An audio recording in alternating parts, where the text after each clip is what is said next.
औज़ुबिल्लाहिमिनश्शैतानिर्रजीम बिस्मिल्लाहिर्रहमानिर्रहीम। लाखों करोड़ों दरूद नबी पाक सल्लल्लाहु अलैहि वसल्लम पर और उनकी आल पर। तो स्टार्ट करते हैं जी। आज हम 9th क्लास की मशक नंबर 1.3 डिस्कस करेंगे। रिवीजन हमने स्टार्ट की हुई है। अगर अभी तक आपने चैनल को सब्सक्राइब नहीं किया तो जल्द से जल्द चैनल को सब्सक्राइब करें और बेल आइकन को ऑल पे प्रेस करें ताकि जो भी नई वीडियो आप तक पहुंच सके। और किसी किस्म का मसला हो तो नीचे व्हाट्सएप का नंबर है, उस पर भी आप मुझसे रब्ता कर सकते हैं। तो आज हम डिस्कस करेंगे मशक नंबर 1.3। मशक नंबर 1.3 का क्वेश्चन नंबर 2 है। इसमें कालमों के जमी मकूस मालूम करने हैं। ये हमारे पास बी लिखा हुआ है, बी का हम जमी मकूस मालूम करेंगे। बिल्कुल सिंपल सादा जमी मकूस आपने फाइंड करना है। जमी मकूस इनके सिर्फ साइन चेंज कर दें। ये जमा है क्या हो जाएगा, -1 हो जाएगा। 0 इसी तरह रहेगा। ये -1 है, जमा 1 हो जाएगा। ये 2 है, क्या हो जाएगा, जमा 2, -2 हो जाएगा। और यह -1 है, जमा 1 हो जाएगा। यहाँ पे -3 हो जाएगा। ये भी -3, ये -2 है, जमा 2 हो जाएगा। ये जमा 1 है, क्या हो जाएगा, -1। सिर्फ इनके अगर आप साइन चेंज कर दें, जो भी पहले कॉलम है उसका साइन चेंज कर दें तो वो उसका जमे मकूस आ जाएगा। बिल्कुल सिंपल है। इसी के साथ ये हमारा पार्ट जो है ये कंप्लीट हो गया। चलो आगे क्वेश्चन नंबर 2 का एफ पार्ट है। इसका भी हमने जमी मकूस फाइंड करना है। तो जमी मकूस क्या आएगा इसका, जमी मकूस इनके भी साइन चेंज कर दें। ये माइनस जजर अंदर 3 आ जाएगा। यहाँ पे -1 आ जाएगा। ये -1 है, जमा 1 हो जाएगा। ये भी माइनस जजर अंदर 2 आ जाएगा। यानी सिंपली जमे मकूस में आपने जो भी है उसका साइन चेंज कर दें। अगर वो माइनस है जमा कर दें, अगर जमा है तो माइनस कर दें। बस ये क्वेश्चन नंबर 2 जो है सॉल्व हो जाएगा। क्वेश्चन नंबर 3 में हमने इसकी वैल्यू फाइंड करनी है। हमारे पास ABCD 4 कॉलम दिए हुए हैं और नीचे जिसकी वैल्यू आपने फाइंड करनी है वो इसमें आप उसकी वैल्यू दर्ज कर दें और दोनों कॉलम को जमा कर दें। अब यहाँ पे हमारे पास B जमा ये कॉलम है तो हम ऊपर से B कॉलम की वैल्यू यहाँ पे ले लेंगे। B के कॉलम की वैल्यू हमारे पास 1 और -1 जमा हमारे पास दूसरा कॉलम है -2 और 3।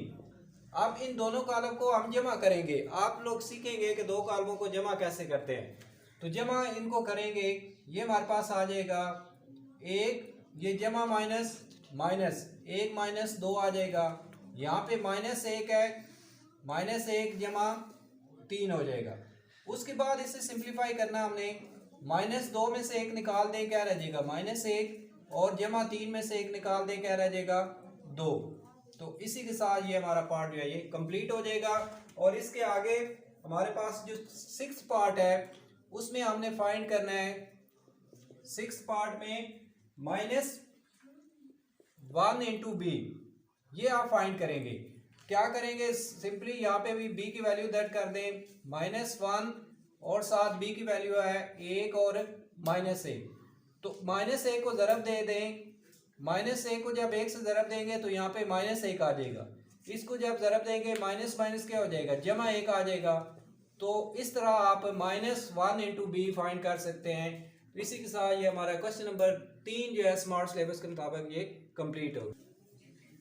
क्वेश्चन नंबर 4 है, कालमों के जमी और तफरीकी अमल की मदद से हमने हल करना है। यानी जो कालम आपस में जमा हो रहे हैं उन्हें जमा करना है और जो माइनस हो रहे हैं उनको माइनस करना है। अब ये यहाँ हमारे पास पहले 2 कॉलम के दरमियान ब्रैकेट है। इसका मतलब है कि हमने पहले इन दोनों कॉलमों को आपस में जमा करना है। उसके बाद जो आंसर आएगा उसमें से ये तफरीक कर देंगे। यानी आप 2-3 कॉलम अगर इकट्ठे आ जाएं तो उनका जमी और तफरीकी अमल जो होता है वो आप इस क्वेश्चन में सीखेंगे। तो पहले हम इन दोनों कॉलम को जमा कर लेते हैं। जमा करेंगे यानी ये इसका पहला रुकन इसमें जमा होगा 1 जमा 0। उसके बाद ये इसमें जमा हो जाएगा 0 जमा 2। उसके बाद 0 जमा 3। उसके बाद 1 जमा 0। ये माइनस वाला कॉलम इसी तरह आ जाएगा 1 1 1 और 0। आप देखें इसे सिंप्लीफाई करेंगे तो हमारे पास 1 जमा 0 क्या आ जाएगा, 1 ही आ जाएगा। 0 जमा 2 2 आ जाएगा। 0 जमा 3 3 और 1 जमा 0 क्या आएगा, 1 माइनस हमारे पास 1 1 1 और 0। अब इन दोनों कॉलम को हमने आपस में माइनस करना है। तो माइनस आप सीखेंगे, माइनस भी बिल्कुल जमा की तरह है। तो तो क्या कैसे करेंगे, 1 माइनस 1, उसके बाद 2 माइनस 1, उसके बाद 3 माइनस 1 और 1 माइनस 0। तो इसे सिंप्लीफाई कर लेंगे, एक में से एक निकाल दें, एक में से एक निकालेंगे क्या रह जाएगा 0, 2 में से एक निकाल दें एक रह जाएगा, 3 में से एक निकाल दें तो बाकी 2, और यहाँ पे एक में से 0 माइनस करेंगे तो फिर वही 1 रह जाएगा। इस तरह आप काल्बों की जमी और तफरीकी अमल की मदद से आप इसे हल कर सकते हैं। यानी पहले इन ब्रैकेट वाले काल्बों को दोनों को हल करेंगे, उसके बाद सिंप्लीफाई करने के बाद जो आंसर आएगा उसमें से फिर जो 7 कालब आ रहा है उसे आप माइनस कर देंगे। इसी के साथ ये हमारा पार्ट जो है ये कंप्लीट हो गया। क्वेश्चन नंबर 4 का फोर्थ पार्ट है। ये अब 3 कितारें और 3 कालम है, दोनों कालमों में 3 कितारें और 3 कालम हैं। तो इनको आप सीखेंगे कि कैसे 3 कितारें और 3 कालम पे जो कालम होते हैं उनको कैसे जमा करते हैं। तो बिल्कुल ये भी सिमिलर पहले की तरह इसे भी आप जमा करेंगे, सिंपल सेम वे है। ये आ जाएगा 1 जमा 1, उसके बाद 2 जमा 1, उसके बाद 3 जमा 1, फिर इसी तरह दूसरी रो ले लें और उनको जमा करते जाएं। -1 जमा 2 आ जाएगा, फिर -1 जमा 2 आ जाएगा, फिर -1 जमा 2, उसके बाद तीसरी रो को जमा करते जाएं। 0 जमा 3, उसके बाद 1 जमा 3, 2 जमा 3, इनको हमने ऐड कर लिया। अब इसे सिंप्लीफाई कर लें, सिंप्लीफाई करेंगे तो क्या आ जाएगा, 1 जमा 1 क्या आ जाएगा 2, 2 जमा 1 क्या आ जाएगा 3, 3 जमा 1 क्या आ जाएगा 4, और जमा 2 में से 1 निकाल दें, जमा 1, फिर 2 में से 1 निकाल दें 1, यहाँ पे भी 2 में से -1 कर दें 1, 0 जमा 3, 3, 1 जमा 3 4, और 2 जमा 3, 3 और 2 कितने होते हैं जी 5। तो इसी के साथ ये हमारा पार्ट जो है क्वेश्चन नंबर 4 का जो फोर्थ पार्ट है ये कंप्लीट हो गया। क्वेश्चन नंबर 5 है, ए कालब और बी कालब दिए हुए हैं। इसमें हमने ये प्रूव करना है कि 2a जमा बी ये बराबर है a जमा इंटू ए जमा बी। तो हम पहले लेफ्ट हैंड साइड ले लेते हैं जी। लेफ्ट हैंड साइड हमारे पास, लेफ्ट हैंड साइड ये हमारे पास 2a जमा बी है, 2a जमा बी। इसको पहले सॉल्व करेंगे, 2a जमा बी, पहले 2 7 एक आलब की वैल्यू आ जाएगी। एक आलब की वैल्यू है 1 2 3 2 3 1, उसके बाद 1 -1 और 0, जमा बी का आलब की वैल्यू है हमारे पास 1 -1 1, 2 -2 और 2, उसके बाद 3 1 और 3। इन दोनों कालमों को आपस में पहले 2 को अंदर ज़रब दे लें, 2 को ज़रब देंगे, 2 को 1 से ज़रब दें, 2 1 बार 2, 2 2 बार 4 और 2 3 बार 6, सबके साथ बारी बारी ज़रब दे रहे हैं। फिर 2 2 बार 4, 2 3 बार 6 और 2 1 बार 2, फिर 2 1 बार 2, 2 को -1 से ज़रब देंगे -2 आ जाएगा, 2 को 0 से ज़रब देंगे तो 0 हो जाएगा, जमा ये कॉलम इसी तरह आ जाएगा 1 -1 1, 2 -2 2, उसके बाद 3 1 और 3। अब इन दोनों कॉलमों को आपस में जमा करेंगे, जैसे लास्ट क्वेश्चन में हमने 2 कॉलमों को जमा किया है, बिल्कुल सिमिलर इन 2 कॉलम को जमा कर लेंगे। देखिए 2 जमा 1, उसके बाद 4, ये जमा माइनस माइनस हो जाएगा 1, 6 जमा 1 आ जाएगा, उसके बाद 4 जमा 2, उसके बाद 6, ये जमा माइनस माइनस आ जाएगा 6 - 2, 2 जमा 2 आ जाएगा, और नीचे 2 जमा 3, उसके बाद -2 जमा 1 और 0 जमा 3। तो इसे सिंप्लीफाई करके नीचे आप लिखेंगे 2 जमा 1 क्या होता है 3, 4 में से 1 निकाल दें 3, 6 जमा 1 क्या आ जाएगा 7, 4 जमा 2 6, 4 में से 2 6 में से 2 निकाल दें 4, 2 जमा 2 4, और इसी तरह 2 जमा 3 5, -2 में से 1 निकाल दें -1, 0 जमा 3 3 आ जाएगा। ये हमारी लेफ्ट हैंड साइड हल हो गई है। अब हम राइट हैंड साइड की तरफ आएंगे। राइट हैंड साइड में हमारे पास है a जमा ए जमा बी, ये हमारे पास राइट हैंड साइड है। अब हम इसकी वैल्यू लिख लेंगे ए जमा बी।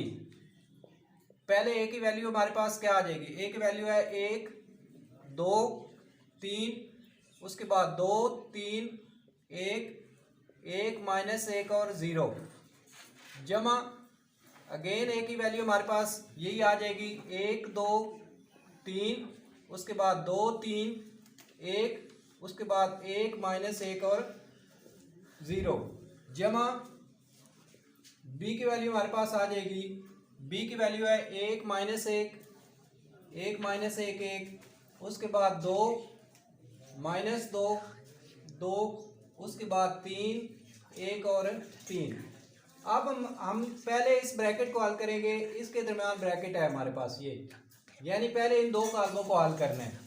पहले इन दोनों को जमा कर लेंगे, ये कॉलम इसी तरह आ जाएगा 1 2 3, उसके बाद 2 3 1 1 माइनस 1 और 0 जमा इन दोनों कॉलमों को जमा करेंगे तो हमारे पास क्या आ जाएगा 1 जमा 1 2 जमा माइनस माइनस 1, उसके बाद 3 जमा 1 आ जाएगा, 2 जमा 2, उसके बाद 3 जमा माइनस माइनस होता है 3 माइनस 2, 1 जमा 2 आ जाएगा, उसके बाद 1 जमा 3 माइनस 1 जमा 1, उसके बाद 0 जमा 3 आ जाएगा। इसे सिंप्लीफाई कर लें, ये कॉलम इसी तरह 1 2 3 2 3 1 1 माइनस 1 और 0 जमा इसे सिंप्लीफाई करेंगे 1 जमा 1 2, 2 में से 1 निकाल दें 1, 3 जमा 1 4 आ जाएगा। यहाँ पे 2 जमा 2 4, 3 में से 2 निकाल दो 1, 1 जमा 2 3, 3 जमा 1 4, 1 में से 1 निकाल दें 0 और 0 जमा 3 3 आ जाएगा। अब अगेन इन दोनों कॉलम को हम जमा करेंगे, ये आ जाएगा 1 जमा 2, उसके बाद 2 जमा 1 3 जमा 4, पहली कतार को हमने जमा कर लिया। अब दूसरी कतार को 2 जमा 4 3 जमा 1 1 जमा 3, फिर तीसरी कतार को 1 जमा 4 माइनस 1 जमा 0 और 0 जमा 3। अब इन कॉलमों को जमा करने के बाद आप नीचे लिखेंगे, इनको सिंप्लीफाई करेंगे तो क्या आ जाएगा हमारे पास 1 जमा 2 क्या होता है 3, 2 जमा 1 3, 3 जमा 4 7 और 2 जमा 4 6, 3 जमा 1 4, 1 जमा 3 4, 4 और 1 5, यहाँ पे माइनस 1 जमा 0 माइनस 1, 0 जमा 3 3 आ जाएगा। तो अगर हम देखें लेफ्ट हैंड साइड और राइट हैंड साइड तो ये दोनों इक्वल आ रही हैं, 3 3 7 3 3 7 6 4 4 5 माइनस 1 3। तो आप नीचे लिख सकते हैं left hand side is equal to right hand side. तो ये हमारे पास क्वेश्चन जो है ये प्रूव हो गया है। इस तरह हम इनको दोनों साइडों को हम अलग-अलग सॉल्व कर सकते हैं। तो इसी के साथ ये हमारा क्वेश्चन नंबर 5 का 6 पार्ट जो है ये कंप्लीट हो। इसी के साथ आज ये हमारे क्वेश्चन नंबर कंप्लीट हो गया। अगर अभी तक आपने चैनल को सब्सक्राइब नहीं किया तो जल्द से जल्द चैनल को सब्सक्राइब करें और बेल आइकन को ऑल पे प्रेस करें ताकि जो भी नई वीडियो आप तक पहुंच सके। और किसी किस्म का मसला हो तो नीचे व्हाट्सएप का नंबर है, आप उस पर भी मुझसे रब्ता कर सकते हैं। बहुत शुक्रिया, मेहरबानी।